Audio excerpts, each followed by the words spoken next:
In the vast darkness between stars, where silence has reigned for billions of years, something unprecedented happened.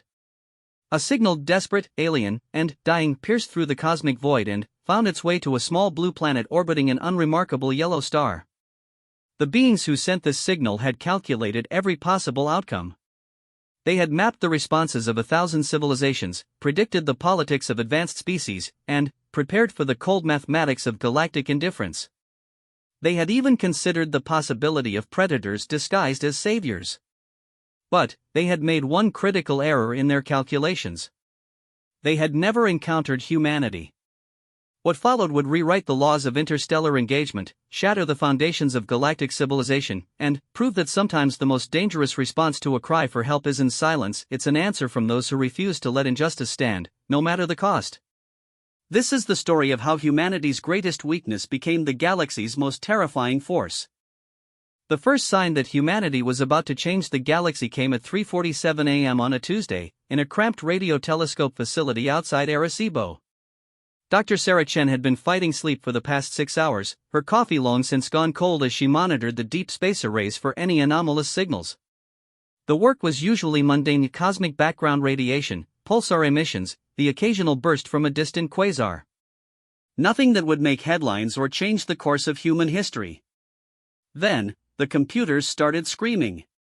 Not literally, of course, but every alarm in the facility began blaring simultaneously as data flooded the receivers at rates that should have been impossible. Sarah's first thought was equipment failure, but, as she ran diagnostics, her hands trembling with caffeine and sudden adrenaline, she realized the impossible truth. The signal was real, coherent, and unmistakably artificial. "Jesus Christ," she whispered, her voice lost in the cacophony of alarms. She fumbled for her phone, speed-dialing Dr. Marcus Webb, the facility director. "Marcus, you need to get down here right now. And bring everyone. I mean everyone." Within an hour, the small facility was packed with scientists, military personnel, and government officials who had appeared with suspicious speed. Sarah found herself pushed to the side as men and women in expensive suits took control of her equipment, but she didn't care. She was witnessing humanity's first contact with an alien civilization. The signal itself was a masterpiece of desperation. Encoded in mathematical constants that any technological civilization would recognize, it told a story that made Sarah's blood run cold. The Zephyrians, a peaceful species from the Kepler 442 system, had been systematically enslaved by a race called the Hegemony. The message included star charts, tactical information, and a detailed account of the horrors being inflicted upon their people.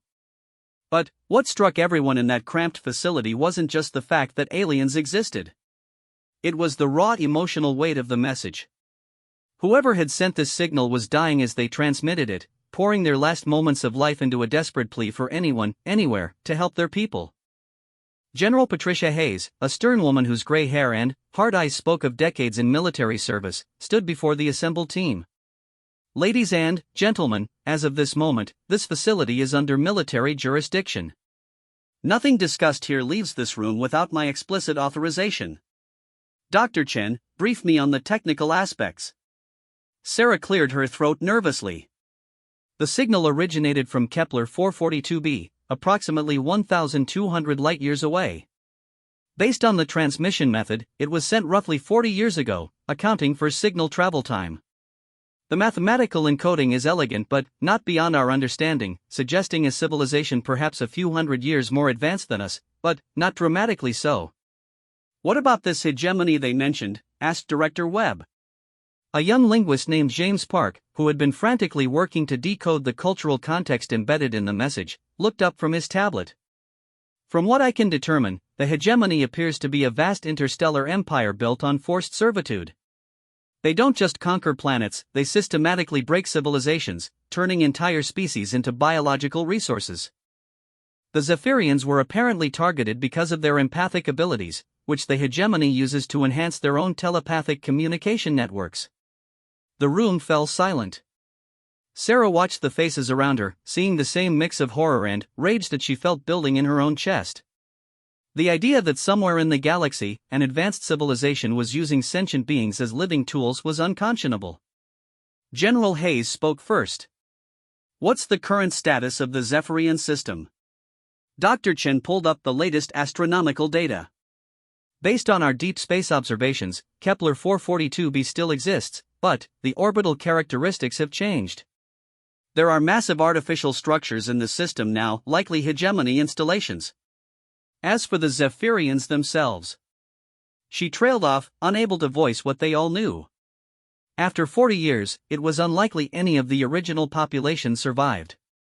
Ma'am, interrupted a Navy communications officer who had been silent until now. I need to report that this signal is still transmitting. It's been broadcasting continuously for 4 decades, which means it's automated, General Hayes finished. Someone programmed this distress call to repeat indefinitely, hoping that eventually, someone would hear it and respond. The weight of that realization settled over the room like a physical presence. Somewhere in the darkness of space, an automated beacon was still crying out for help on behalf of people who were likely long dead, placed there by someone who believed so strongly in the possibility of rescue that they used their dying breaths to build it. Sarah felt tears threatening to spill down her cheeks. The pure, desperate hope embedded in that signal was heartbreaking. These beings had reached out across impossible distances, not even knowing if anyone was listening, because they truly believed, that someone, somewhere, might care enough to help. General, said Colonel Martinez, the senior military advisor present, I have to ask the obvious question. Even if we wanted to help, Kepler 442 is 1,200 light-years away. With our current technology, a rescue mission would take thousands of years. By the time we arrived, the heat death of the universe would be a more pressing concern than the hegemony. General Hayes nodded grimly. I'm aware of the distances involved, Colonel. But, I want a full technical assessment. Dr. Chen, I need you to extract every piece of scientific data from this transmission. Pay special attention to any technological information the Zephyrians might have included. Dr. Park, I want a complete cultural and tactical analysis of both species. Everyone else, this project is now classified at the highest levels. We'll reconvene in 72 hours. As the room began to empty, Sarah lingered at her equipment, staring at the scrolling data from the Zephyrian transmission. There was something else embedded in the signal, something she hadn't mentioned to the group. Hidden in the mathematical constants were what appeared to be technical specifications, blueprints for technologies that shouldn't exist. Faster-than-light communication, exotic matter manipulation, energy systems that defied conventional physics. The Zephyrians hadn't just sent a cry for help. They had sent the tools to answer it. Over the next 3 days, Sarah barely slept as she worked with a growing team of physicists and engineers to decode the technical specifications hidden in the signal. What they found challenged everything humanity thought it knew about the laws of physics. The Zephyrians had developed technologies that could fold spacetime, manipulate matter at the quantum level, and generate energy through processes that seemed to violate thermodynamics. Dr. Elizabeth Warren, a theoretical physicist from MIT who had been brought in to consult on the project, summed up their findings succinctly. These aren't just plans for advanced technology. They're a roadmap to becoming a Type II civilization overnight. The energy requirements alone would necessitate dismantling half our solar system, but the potential applications, we could build ships that cross galactic distances in months instead of millennia. The implications were staggering. The Zephyrians hadn't just asked for help, they had provided the means to give it. But the cost would be enormous. Building even a single ship using these technologies would require resources on a scale that humanity had never contemplated. It would mean transforming human civilization into something unrecognizable, dedicating the entire species to a single, impossible goal. When the team reconvened, General Hayes listened to their findings in silence. The room was tenser than before, filled with scientists and military personnel who had spent 3 days grappling with concepts that challenged their understanding of reality. Sarah presented the technical specifications, Dr. Warren explained the physics, and Dr. Park outlined what they had learned about the hegemony's methods of conquest. So let me make sure I understand, General Hayes said when the presentations were complete. We've received a distress call from an alien civilization that was enslaved by another alien civilization roughly 40 years ago. Along with this distress call, they've provided us with technology that would allow us to help them, but implementing this technology would require reshaping human society on a fundamental level. Is that correct? That's correct, ma'am, Sarah confirmed. But there's something else. Based on the astronomical data we've gathered, the hegemony appears to be expanding. They've established installations in at least 12 star systems over the past 4 decades.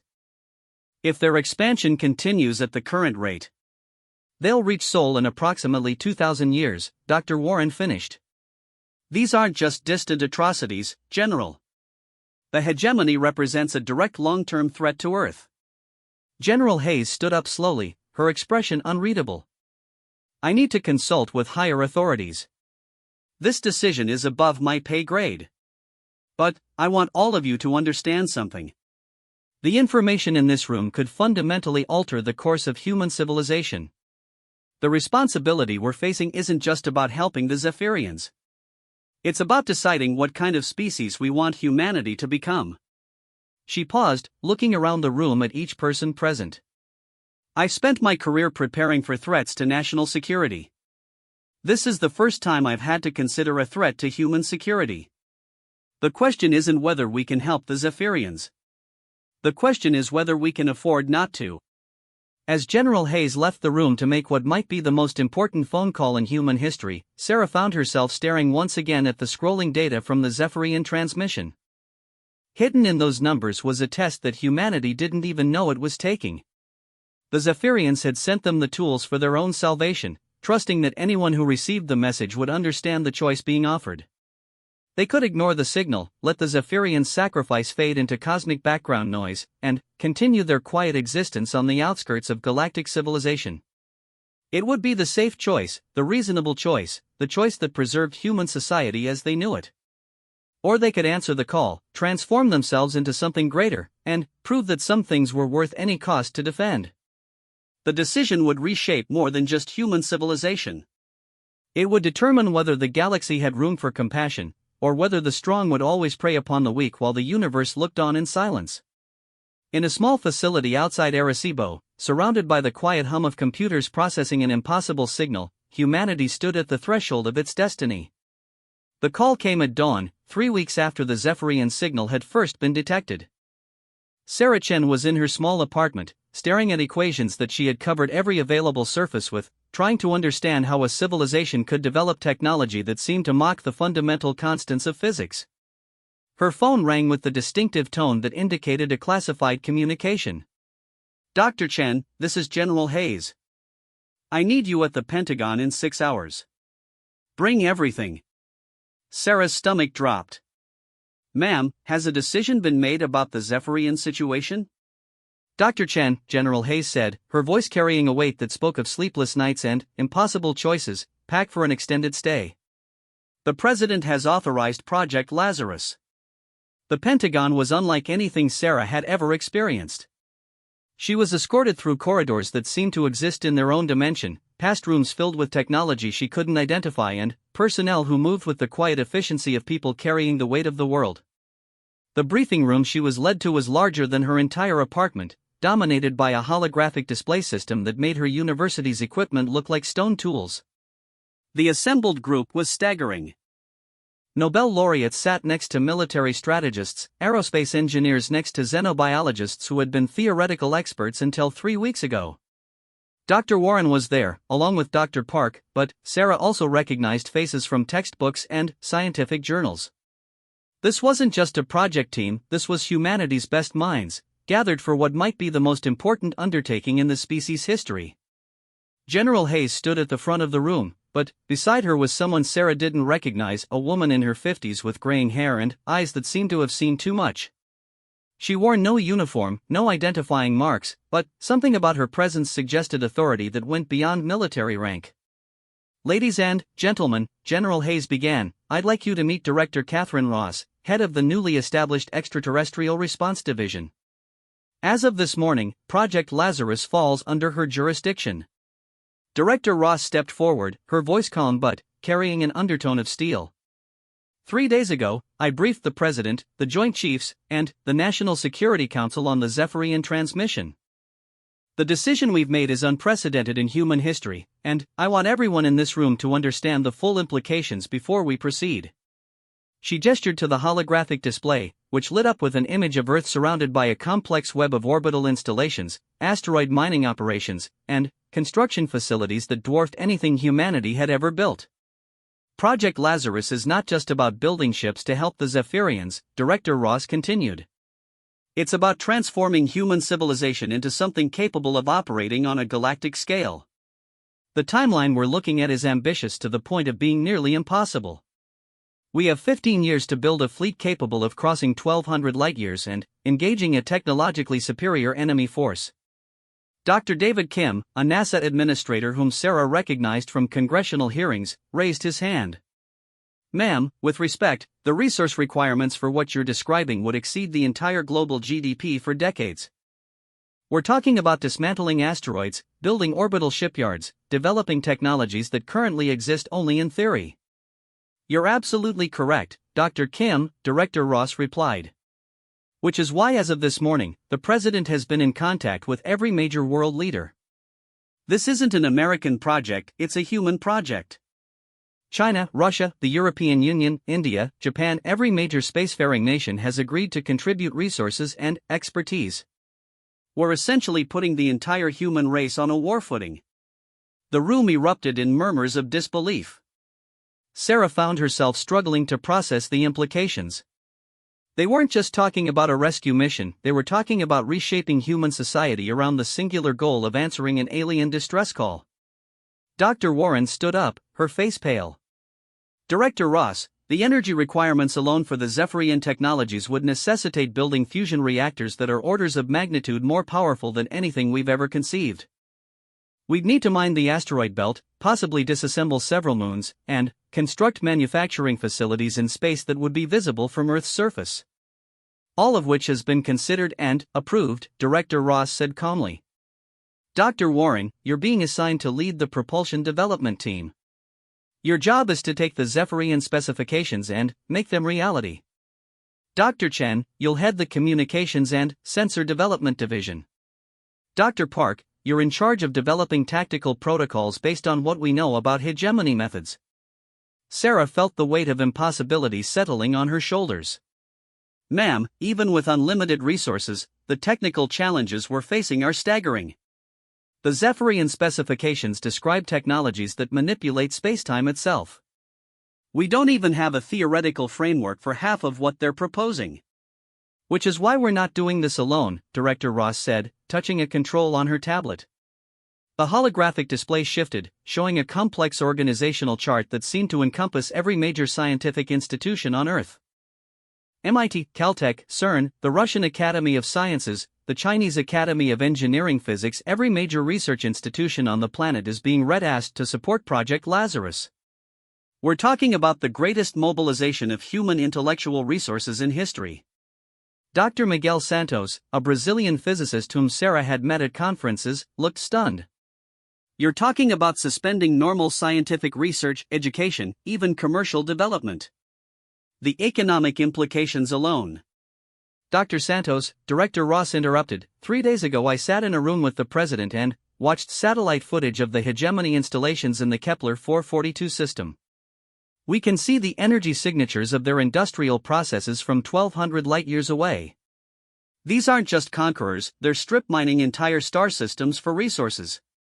The economic implications of not acting are considerably worse than the cost of action. She touched another control, and the display shifted to show astronomical data that made Sarah's blood run cold. The hegemony installations were massive artificial structures the size of small moons orbiting what had once been the Zephyrian homeworld. Energy readings suggested industrial processes operating at scales that defied comprehension. The Zephyrians weren't just asking for help, Director Ross said quietly. They were warning us. The hegemony doesn't just enslave civilizations, they consume them entirely. Everything that once made Kepler 442 be a living world is being processed into raw materials for their expansion. And, based on our analysis, they're not stopping there. Dr. Sarah Martinez, a xenobiologist from Stanford, spoke up with a trembling voice. Are you saying that the hegemony is actively expanding toward Earth? No, Director Ross replied. I'm saying that the hegemony is expanding in all directions simultaneously. Earth isn't specifically targeted, but we're in their path of expansion. Our best estimates suggest they'll reach the outer edge of our local stellar neighborhood in approximately 1800 years. That gives us time to prepare, but only if we start now. The room fell silent. Sarah looked around at the faces of her colleagues and saw the same realization dawning on all of them. This wasn't just about helping the Zephyrians anymore. This was about preparing humanity for a conflict that would determine whether their species survived the next 2 millennia. The technical challenges are immense, Director Ross acknowledged. But we have advantages that the Zephyrians didn't. We have time to prepare, we have their technological specifications, and we have something that apparently makes humans unique in this galaxy. What's that? Dr. Warren asked. Spite, Director Ross said with a grim smile. Every alien psychologist who has studied the Zephyrian transmission has come to the same conclusion. The fact that they sent us their most advanced technology along with a distress call suggests they believed any civilization capable of receiving their message would help them. That level of trust, that assumption of universal compassion, is apparently rare in galactic civilization. She paused, letting that sink in. The hegemony operates on the assumption that advanced civilizations will prioritize their own survival over abstract concepts like justice or compassion. They've conquered dozens of species by exploiting that assumption. But they've never encountered a species that considers because it's the right thing to do to be sufficient justification for reshaping their entire civilization. Dr. Kim spoke again, his voice carefully controlled. Ma'am, what you're describing, it's not just a scientific project. You're talking about humanity deliberately evolving into a warrior civilization. The social implications. Dr. Kim, Director Ross said, her voice softening slightly, I've spent the last 3 weeks consulting with sociologists, philosophers, and historians. The consensus is clear. Humanity has 2 choices: we can remain what we are and eventually face the hegemony as victims, or we can become something greater and face them as equals. The holographic display shifted again, showing a projection of Earth's solar system 40 years in the future. Massive shipyards orbited every major planet. The asteroid belt was a maze of mining operations and construction facilities. Ships the size of cities moved between worlds, their exotic matter engines leaving trails of twisted spacetime in their wake. This is what we're committing to, Director Ross said. In 15 years, the first Lazarus ships will depart for Kepler 442. Not because we expect to find the Zephyrians still alive, but because we need to understand what we're facing. We need to know how the hegemony operates, what their weaknesses are, and how they'll respond to resistance. Sarah felt a mixture of terror and excitement that left her breathless. The scope of what they were attempting was beyond anything humanity had ever conceived. They were talking about transforming from a single planet species to a galactic power in the span of a single generation. What about the people of Earth? Dr. Martinez asked. How do you convince an entire planet to sacrifice their normal lives for a rescue mission that might be 2,000 years too late? Director Ross's expression grew serious. Dr. Martinez, tomorrow morning the President will address not just the American people, but the entire world. The Zephyrian transmission will be broadcast globally, along with our analysis of what it means for humanity's future. We're not asking people to sacrifice their lives for strangers. We're asking them to invest their lives in ensuring that their children have a future. She gestured to the holographic projection of humanity's transformed solar system. The technologies we're developing won't just save the Zephyrians or prepare us for the hegemony. They'll revolutionize human civilization. Post-scarcity economics, unlimited energy, the ability to travel between stars as easily as we currently travel between continents. We're not sacrificing our way of life, we're evolving it. Dr. Warren raised her hand tentatively. Ma'am, there's something I need to point out. The timeline you've described, 15 years to develop functional faster-than-light vessels, it's not just ambitious. Based on our current understanding of the Zephyrian technologies, it's probably impossible. Dr. Warren, Director Ross replied, 6 months ago, faster-than-light travel was definitely impossible. 3 weeks ago, alien civilizations were definitely mythical. Yesterday, transforming human society to wage interstellar war was definitely insane. We're operating in a new reality now, where the only impossibility is accepting injustice. She looked around the room, making eye contact with each person present. Ladies and gentlemen, you are now the leaders of humanity's transformation. Each of you will head a division responsible for developing technologies that shouldn't exist, solving problems that shouldn't be solvable, and achieving goals that shouldn't be achievable. The Zephyrians trusted us with their greatest technologies because they believed we would use them to help. We're going to prove them right. As the briefing concluded and assignments were distributed, Sarah found herself holding a tablet containing technical specifications that would have been science fiction a month ago. She was being asked to develop communication systems that operated through folded spacetime, sensors that could detect exotic matter signatures across galactic distances, and defensive systems that could deflect weapons that manipulated matter at the quantum level. The magnitude of the task was overwhelming, but, as she looked around at her colleagues, brilliant minds from every corner of human knowledge, she felt something unexpected. Hope. Not just hope that they could help the Zephyrians, but hope that humanity could become something worthy of the trust that had been placed in them. Outside the Pentagon, the world was about to learn that they were not alone in the universe, and that their response to that knowledge would define them for generations to come. 5 years had passed since the Zephyrian transmission changed everything, and Sarah Chen barely recognized the world she lived in. Standing on the observation deck of Lazarus Station 1, humanity's first major orbital shipyard, she watched as automated construction drones assembled the skeletal framework of what would become the UES Redemption, the first vessel in humanity's interstellar fleet. The station itself was a marvel of human engineering accelerated by alien knowledge. Stretching for nearly 50 kilometers in every direction, it was less a space station than a floating city dedicated to the impossible task of building ships that could cross galactic distances. Through the transparent aluminum viewports, Sarah could see similar stations orbiting Earth, Mars, and even the asteroid belt, where mining operations had transformed Ceres into an industrial complex that supplied exotic materials for technologies that still seemed like magic. Dr. Chen, the quantum entanglement array is showing anomalies again. The voice belonged to Dr. James Park, who had somehow transformed from a quiet linguist into one of the foremost experts on exotic matter physics. The Zephyrian specifications had required all of them to expand their expertise in ways they never thought possible. Sarah turned from the viewport, her mind automatically shifting to problem-solving mode. The quantum entanglement communication system was perhaps the most crucial technology they were developing. It would allow instantaneous communication across galactic distances, making coordinated fleet actions possible despite the vast scales involved. "What kind of anomalies?" she asked, following James toward the primary laboratory complex. The corridors of Lazarus Station 1 buzzed with activity as scientists, engineers, and technicians from dozens of nations worked around the clock. The old divisions of nationality had become largely meaningless in the face of humanity's shared project. The entangled particles are maintaining coherence longer than the Zephyrian specifications suggest they should, James explained as they walked. "We're seeing stability rates that are nearly 3 times higher than predicted. Either we're making a fundamental error in our implementation, or human technology is somehow more compatible with these exotic physics than Zephyrian technology was," Sarah finished. It was a pattern they had noticed repeatedly over the past 5 years. Technologies that the Zephyrians described as difficult or unstable seemed to work more smoothly when implemented with human engineering approaches.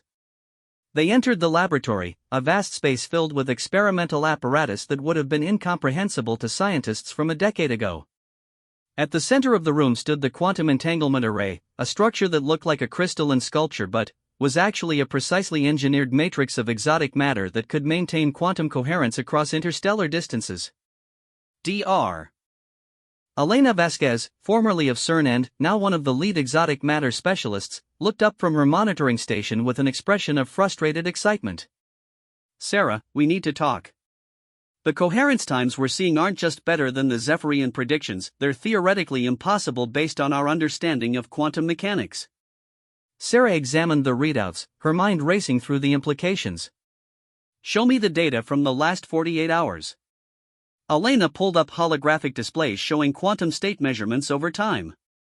The results were indeed impossible. The entangled particles were maintaining their coherent state for hours instead of microseconds, with stability rates that defied every known principle of quantum decoherence. "There's something else," James added quietly. We've been running comparison tests with the original Zephyrian technical specifications. Based on their documentation, their version of this technology had a maximum range of about 50 light-years. Ours is stable across the entire galaxy. Sarah stared at the data, feeling a mixture of excitement and unease. Are you suggesting that human implementation of Zephyrian technology is somehow superior to the original? I'm suggesting, Elena said carefully, that maybe the Zephyrians didn't just send us their technology. Maybe they sent us a technology that was specifically designed to work better for us than it ever worked for them. The implications hit Sarah like a physical blow. She thought back to the original transmission, to the mathematical constants and the embedded technical specifications. What if the Zephyrians hadn't just been sending a distress call? What if they had been doing something far more sophisticated, analyzing human responses to their signal and customizing their technology transfer based on what they learned about human psychology and engineering approaches? We need to contact Director Ross immediately, Sarah said. If what you're suggesting is true, then we need to completely reassess our understanding of Zephyrian intentions. An hour later, Sarah found herself in a secure conference room with a holographic projection of Director Ross, who was currently aboard Lazarus Station 7 near Jupiter. The director had aged visibly over the past 5 years. The stress of overseeing humanity's most ambitious project had left its mark on everyone involved. Dr. Chen, Director Ross said without preamble, I've reviewed your preliminary findings. What's your assessment? Ma'am, we believe the Zephyrians may have been more sophisticated in their approach than we initially understood. The technology they sent us appears to be specifically optimized for human implementation methods. The improvements we're seeing aren't accidental, they're designed. Director Ross was silent for several seconds. Are you telling me that the Zephyrians somehow predicted how humans would approach their technology and modified their specifications accordingly? That's one possibility, Sarah replied. Another is that the technology they sent was always intended to be a gift rather than a blueprint. They may have created systems that would automatically adapt to whoever received them.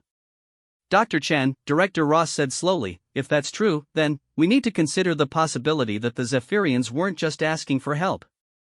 They were investing in their own rescue.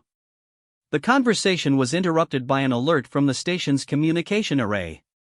Dr. Park checked his tablet and went pale. Ma'am, we're receiving a priority transmission from Earth. It's marked as critical intelligence regarding the hegemony. Director Ross authorized the transmission, and the holographic display shifted to show Dr. Warren, who was now leading the Deep Space Observation Project from Luna Base. Her expression was grim. Director Ross, we've detected significant activity in the Kepler 442 system. The hegemony installations are showing massive energy spikes, and we're detecting what appear to be new construction signatures. But that's not the critical part.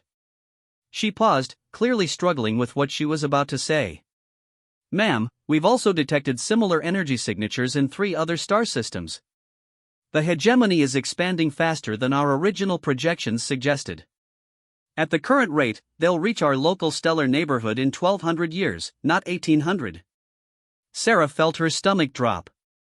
They had been operating under the assumption that they had time to perfect their technology, to build a proper fleet, to prepare humanity for what was coming. Now that timeline was collapsing. There's more, Dr. Warren continued. The energy signatures we're detecting suggest that the hegemony has significantly advanced their industrial capacity since conquering the Zephyrians. They're not just expanding, they're accelerating their expansion. Director Ross absorbed this information with visible effort. Dr. Warren, what's your assessment of our current readiness level? Ma'am, we have 3 prototype vessels under construction that could theoretically make the journey to Kepler 442. But they're equipped with first-generation systems that are largely untested. We're talking about a journey of 1200 light-years using technology we've had for less than 5 years. Dr. Chen, Director Ross said, turning her attention back to Sarah, given your findings about the adaptive nature of Zephyrian technology, what's your confidence level in our current systems? Sarah looked at James and Elena, seeing her own mixture of fear and determination reflected in their faces. Ma'am, if our analysis is correct, the Zephyrians designed their technology to grow with us. Every system we've implemented has exceeded specifications. I believe our ships will be capable of the mission. The question, Elena added quietly, is whether we're ready for what we'll find when we get there. Director Ross nodded grimly. Ladies and gentlemen, as of this moment, we're accelerating the timeline for the first Lazarus mission. The UES Redemption, UES Defiance, and UES Hope will depart for Kepler 442 in 18 months instead of 3 years. I know that seems impossible, but we're operating under new parameters now. She looked at each of them through the holographic display. The Zephyrians trusted us with technology that was beyond their own capabilities, gambling that we would use it to help them. We're going to honor that trust, even if it means taking risks that would have been unthinkable 5 years ago. Over the following months, Lazarus Station 1 became a hive of activity unlike anything in human history. The construction of the Redemption accelerated to an almost frantic pace as teams of engineers worked around the clock to integrate systems that still seemed like science fiction. The ship itself was a marvel, nearly 2 kilometers long, powered by exotic matter reactors that generated more energy than most stars, and equipped with defensive systems that could manipulate matter at the quantum level. Sarah found herself living aboard the station, working 18-hour days to finalize the communication and sensor systems. The quantum entanglement array had been refined to the point where it could maintain instantaneous contact across galactic distances, but every test revealed new capabilities that exceeded original specifications. The adaptive algorithms are evolving faster than we can document them, James reported during one of their daily briefings. It's as if the technology is learning from our implementation methods and optimizing itself accordingly. Elena nodded from her position at the exotic matter monitoring station. The propulsion system is showing similar characteristics. Our latest tests suggest we might be capable of crossing 1,200 light-years in 18 months instead of the projected 3 years. Sarah stared at the data, still struggling to accept what they were seeing. Either we're the luckiest species in galactic history, or the Zephyrians were playing a much deeper game than we realized. Does it matter? Dr. Park asked quietly. Whatever their motivations, they've given us the tools to help them. Isn't that what counts? Sarah considered the question as she looked out at the nearly completed Redemption. In 18 months, that ship would carry 300 of humanity's best volunteers on a journey across the galaxy to answer a distress call that was now 45 years old. They would face an enemy that had conquered dozens of civilizations, using technology that they still barely understood, in defense of people they had never met. The old Sarah, the one who had discovered the Zephyrian signal 5 years ago, would have called it insane. But the woman she had become, shaped by 5 years of impossible achievements and the gradual realization that humanity was capable of far more than anyone had imagined, saw it differently. You're right, she said finally. It doesn't matter why they chose us. What matters is that we're choosing to answer. Outside the viewport, the Redemption gleamed in the light of Sol, its exotic matter hull reflecting wavelengths of light that didn't exist in normal spacetime. In 18 months, it would begin humanity's first interstellar war, fought not for territory or resources, but for the simple principle that some things were worth crossing the galaxy to defend. The Zephyrians had gambled everything on the hope that someone would care enough to help. Humanity was about to show them that their faith had not been misplaced. Captain Maria Santos stood on the bridge of the UES Redemption, watching the impossible sight of the Kepler 442 system growing larger on the main display. After 14 months of faster-than-light travel through folded spacetime, humanity's first interstellar fleet had arrived at their destination. What they found there defied every prediction they had made. Captain, reported Commander Liu from the sensor station, I'm reading massive energy signatures throughout the system, but they're not matching our projections of hegemony installations. The patterns are different. Sarah Chen, now serving as the fleet's chief science officer, looked up from her quantum entanglement array with an expression of confused hope. Captain, we're detecting active Zephyrian communication frequencies. Weak signals, but definitely consistent with their original transmission protocols. Maria felt her heart rate accelerate. They had prepared for the possibility of finding survivors, but, after 47 years of silence, none of them had truly believed any Zephyrians would still be alive. Can you establish communication? Working on it, Sarah replied, her fingers dancing across holographic controls that had seemed like magic just a few years ago. The signals are fragmented, heavily encrypted, and transmitting from multiple locations throughout the system. If I'm reading this correctly, there are active Zephyrian settlements on at least 6 different worlds. The bridge fell silent as the implications sank in. The hegemony had conquered this system nearly 5 decades ago, yet somehow the Zephyrians had not only survived but appeared to be thriving. Everything humanity thought they understood about this situation was apparently wrong. Captain Santos, came the voice of Captain Chenwei from the UES Defiance, transmitted through the quantum entanglement network that allowed instantaneous communication between the ships. We're detecting what appear to be artificial structures in the asteroid belt, but they're not matching hegemony construction patterns. The energy signatures are more consistent with Zephyrian technology. Same here, added Captain Elena Rodriguez from the UES Hope. I'm showing massive mining operations around the gas giants, but the infrastructure looks more organic than the mechanical signatures we expected from hegemony installations. Maria made a decision that felt like stepping off a cliff. All ships maintain defensive postures but avoid hostile actions. Dr. Chen, priority 1 is establishing communication with the Zephyrians.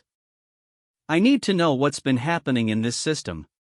Over the next several hours, Sarah and her team worked frantically to decode and establish contact with the fragmented Zephyrian signals. The process was complicated by the fact that the Zephyrian language had apparently evolved significantly over the past 5 decades, incorporating new concepts and technologies that didn't exist when the original distress call was sent. Captain, Sarah announced finally, I've managed to establish a basic communication link with what appears to be the primary Zephyrian settlement on the 4th planet. They're requesting permission to send a delegation to meet with us. Granted, Maria replied immediately. Have them dock with the Redemption. And, Sarah, find out what happened here. 2 hours later, Maria found herself in the diplomatic conference room, face to face with representatives of a species humanity had crossed the galaxy to save. The Zephyrians were humanoid but clearly alien, with pale blue skin that seemed to shimmer with internal light and large, dark eyes that conveyed emotions with startling intensity. Their leader, who identified herself as Keeper Silenkar, emanated a sense of ancient wisdom tinged with profound gratitude. Humans of Earth, Silenkar said through the universal translator that had been hastily constructed using Zephyrian linguistic data, your arrival brings hope to a galaxy that has known only darkness for too long. We have waited 47 cycles for someone to answer our call. Maria felt a wave of relief and confusion. Keeper Silenkar, we're honored to meet you, but I have to ask, what happened to the hegemony? Our long-range sensors detected massive industrial installations in this system, but what we're seeing now doesn't match our expectations. Silenkar's expression grew complex, conveying emotions that the translator struggled to render. The hegemony came as we warned in our transmission. They conquered our homeworld, enslaved our people, and began the process of consuming our system's resources. For 12 cycles, we endured their subjugation, serving as biological components in their communication networks. She paused, her dark eyes reflecting memories of unimaginable suffering. But the hegemony made a crucial error. They underestimated our adaptive capabilities. While they used us as living tools, we learned to understand their technology, their psychology, and their weaknesses. When the opportunity arose, we struck back. Maria exchanged glances with Sarah and the other senior officers present. You overthrew the hegemony? Not overthrew, Silenkar corrected. Transformed. The hegemony's strength lay in their assumption that conquered species would remain conquered. They never considered the possibility that their victims might evolve beyond their original limitations. Using knowledge gained during our enslavement, we developed technologies that turned the hegemony's own systems against them. Commander Liu leaned forward. What kind of technologies?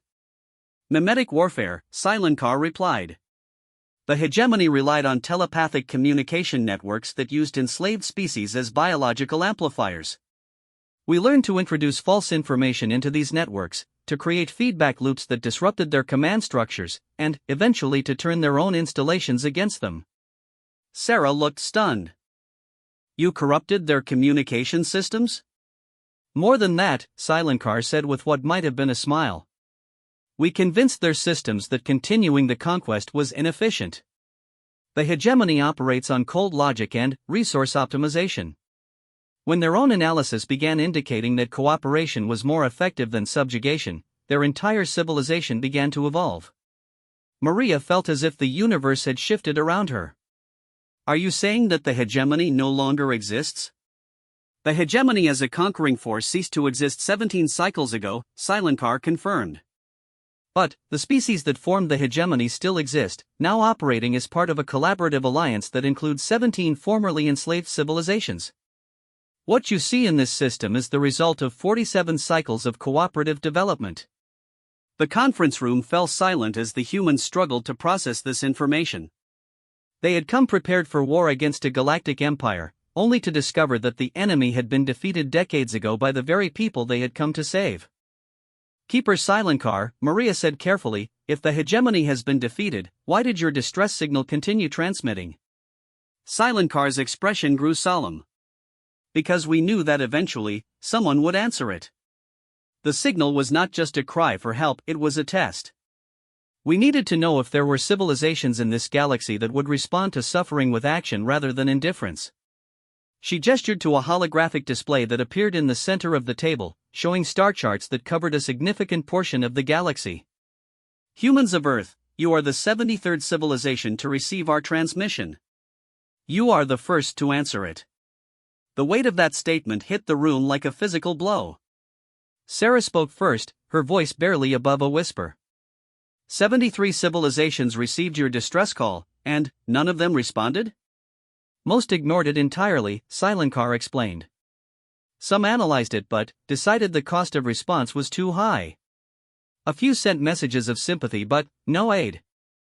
2 civilizations attempted to use the information we provided to enhance their own military capabilities without offering assistance. That's why you included the technology specifications, Maria realized. You were testing whether we would use your gifts to help you or to advance ourselves. Precisely, Silenkar confirmed. The technologies we transmitted were designed to be adaptive, to grow stronger when used for benevolent purposes and to become unstable when employed for selfish ends.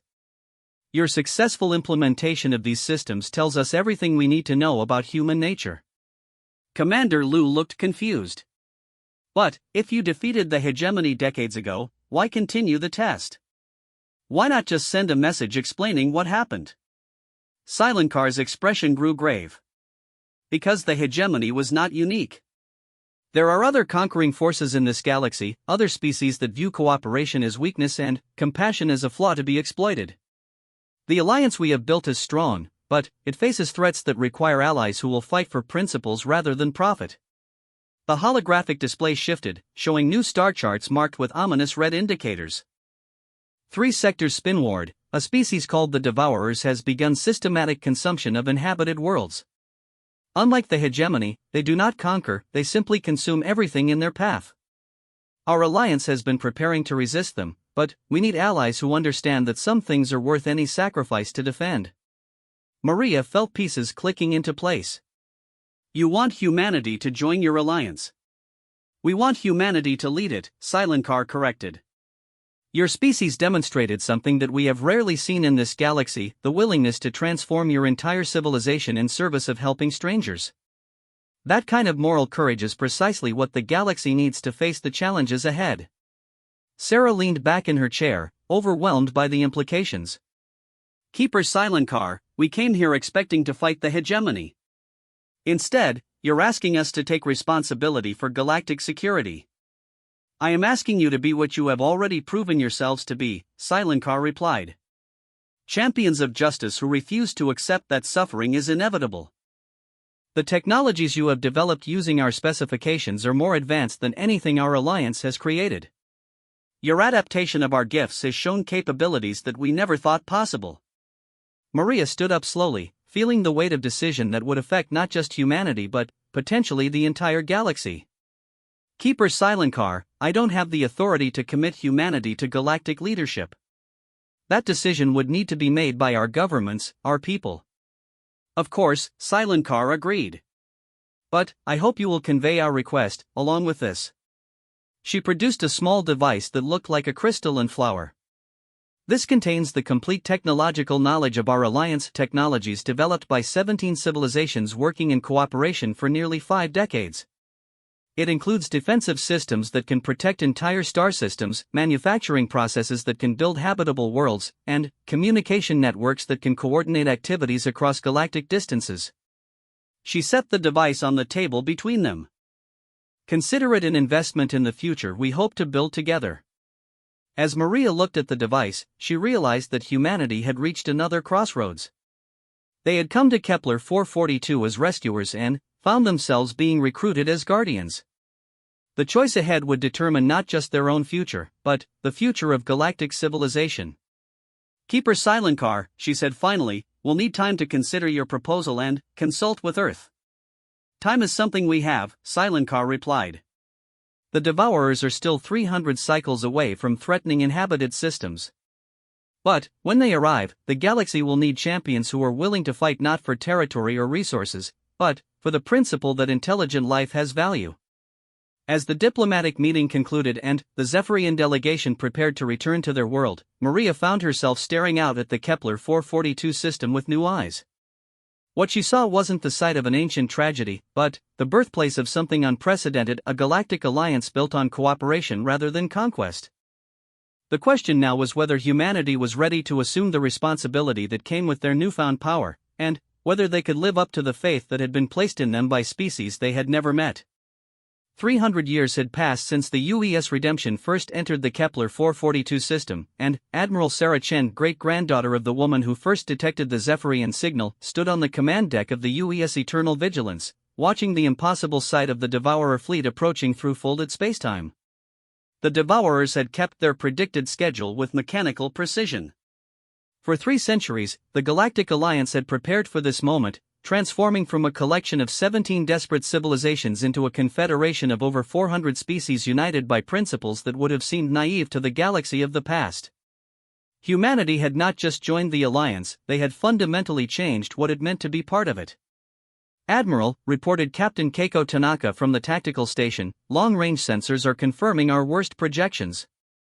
The Devourer fleet consists of approximately 50,000 vessels, each the size of a small moon. Their consumption rate suggests they've processed at least 30 star systems during their approach. Sarah nodded grimly, her enhanced awareness a gift from Zephyrian biotechnology that allowed her to process information at superhuman speeds, analyzing the tactical situation in microseconds. The Devourers were exactly what 3 centuries of intelligence gathering had suggested, a post-biological civilization that had transformed themselves into living machines dedicated to consuming all matter in the universe to fuel their expansion. Status report from Alliance Command, she requested. Commander Zhang Wei, whose cybernetic implants interfaced directly with the quantum entanglement network, responded immediately.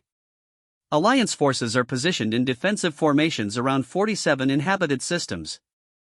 Total fleet strength is approximately 20 million vessels representing 312 different civilizations.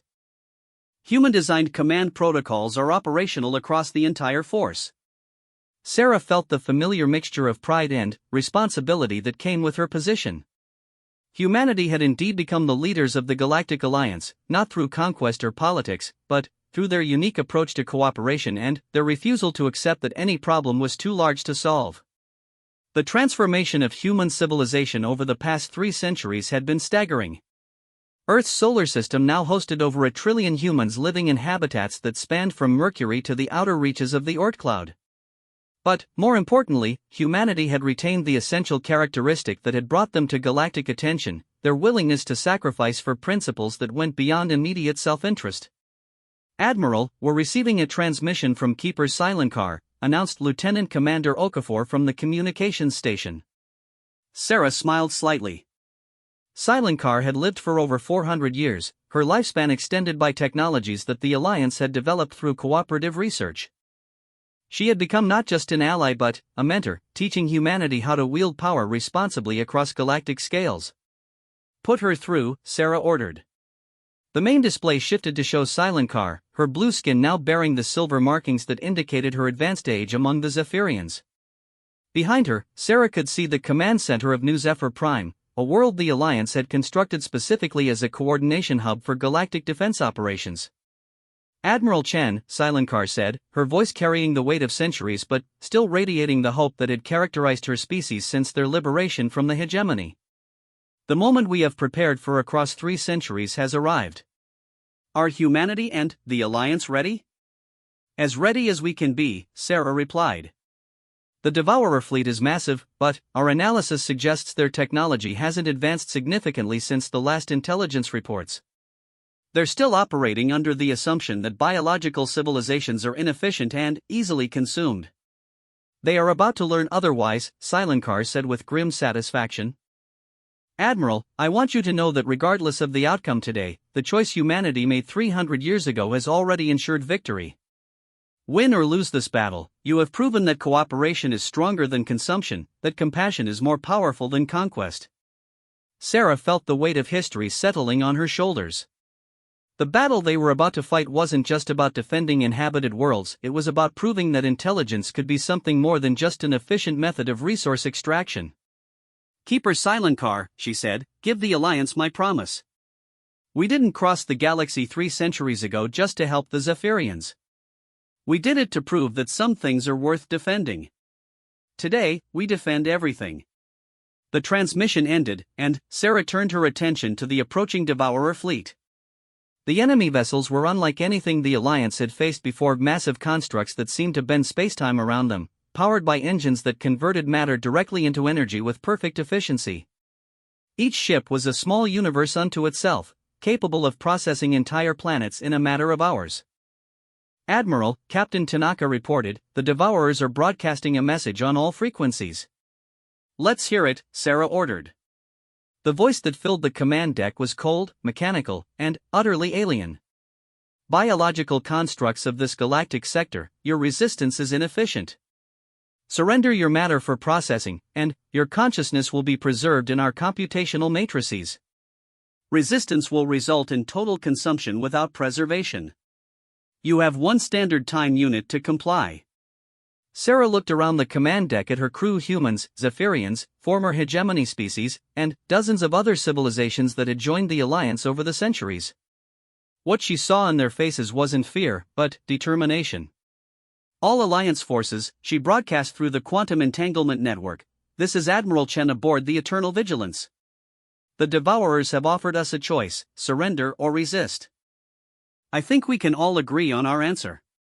Across 47 star systems, 20 million Alliance vessels powered up weapons systems that represented the combined technological advancement of 400 civilizations working in cooperation for 3 centuries. The ships themselves were marvels, humanity's engineering enhanced with Zephyrian adaptive technology, powered by energy sources developed by former hegemony scientists, and armed with weapons designed by species that had faced and survived previous Devourer encounters. Admiral, Commander Zhang reported, all Alliance forces report ready. Awaiting your command. Sarah took a deep breath, thinking of her great-grandmother who had first heard the Zephyrian cry for help 3.5 centuries ago. That woman could never have imagined that her decision to decode an alien transmission would lead to this moment, the defense of galactic civilization itself. All forces, Sarah broadcast, engage. What followed was the largest battle in the recorded history of the galaxy. The Devourer fleet, confident in their technological superiority and mechanical efficiency, found themselves facing something they had never encountered before, a coordinated defense by hundreds of civilizations that fought not for territory or resources, but for the principle that intelligent life had inherent value. The Alliance's strategy had been developed over centuries of preparation. Rather than engaging the Devourers in traditional combat, they employed tactics that exploited the enemy's fundamental assumptions. Devourer technology was designed to consume and process biological matter, but the Alliance had developed weapons that operated on principles the Devourers couldn't comprehend, weapons powered by cooperation rather than consumption. The quantum resonance cannons, based on human modifications of Zephyrian technology, didn't destroy Devourer ships so much as convince them to stop functioning. The mimetic viruses developed by the former hegemony introduced contradictions into Devourer computational systems. The probability manipulation devices created by the Ethereals made it statistically impossible for Devourer weapons to function effectively. But the most devastating weapon in the Alliance arsenal was something the Devourers had never encountered: coordinated sacrifice for others' benefit. Alliance vessels deliberately positioned themselves to protect not just their own species' worlds, but any inhabited system under threat. Ship crews volunteered for suicide missions to disable Devourer command vessels. Entire fleets accepted certain destruction to buy time for civilian evacuations. The battle raged across 47 star systems simultaneously, connected by quantum entanglement networks that allowed real-time coordination across galactic distances. The Devourers, designed to process one system at a time through overwhelming local superiority, found themselves fighting a war where every action in one location immediately triggered responses across hundreds of light-years. Admiral Captain Tanaka reported 6 hours into the battle, Devourer fleet cohesion is breaking down. Their command networks appear to be suffering cascade failures. Sarah nodded, not surprised. The Alliance's pre-battle analysis had identified this as the most likely outcome. The Devourers were powerful but predictable. They operated on perfect efficiency and logical optimization. When faced with opponents who willingly chose inefficient actions for moral reasons, their decision-making systems began experiencing critical errors. Admiral Chen, came a transmission from Alliance Command, were detecting massive energy fluctuations from the primary Devourer command vessel. It appears to be attempting some kind of system-wide reset. Sarah frowned. Attempting to reset their entire fleet network? That would leave them vulnerable for several minutes. Confirmed, Commander Zhang added. The Devourers appear to be recognizing that their current tactical approach is failing and attempting to restart with new parameters. It was the opportunity the Alliance had hoped for but never dared count on. All forces, Sarah broadcast, the Devourers are attempting a system reset. This is our chance for a decisive strike.